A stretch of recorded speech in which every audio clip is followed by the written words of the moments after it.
tous, je suis ravie de vous retrouver pour la description de la première carte, la créativité. Et on commence tout de suite avec l'ambiance générale.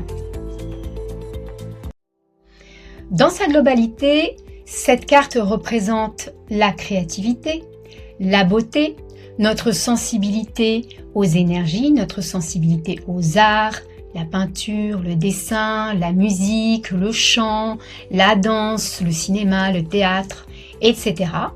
Elle donne aussi une indication sur notre bonne intuition et nos bons ressentis.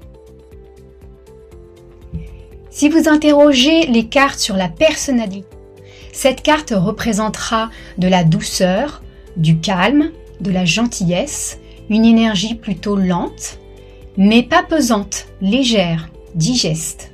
Ça sera aussi une personne un peu fleur bleue, poétique, poète, romantique. Sur le plan affectif, la créativité est une carte positive qui émane le romantisme, la douceur, l'écoute, la compréhension de l'autre. Si vraiment les cartes environnantes sont trop négatives, ce sera l'inverse. Il s'agira au contraire d'un manque d'écoute, d'un manque de compréhension de l'un et de l'autre.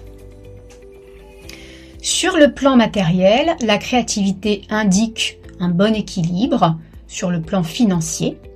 Si cette carte est accompagnée des cartes qui représentent des dépenses, il pourra alors s'agir de dépenses en relation avec tout ce qui touche à l'art. Ça peut être financer des cours de danse, un achat pour un instrument de musique, voilà. Tout ce qui est dépenses qui pourraient être reliées à l'art.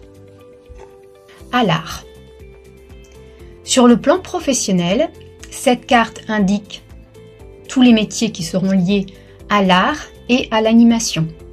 Elle peut aussi montrer que l'on se sent en équilibre dans son travail et elle peut être aussi synonyme de célébrer des bonnes nouvelles par rapport à son travail.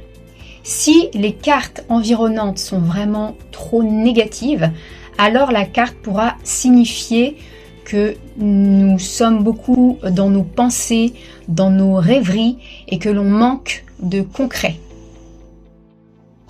Et enfin, sur le plan de la santé, c'est une bonne carte qui montre plutôt une énergie en harmonie et en équilibre.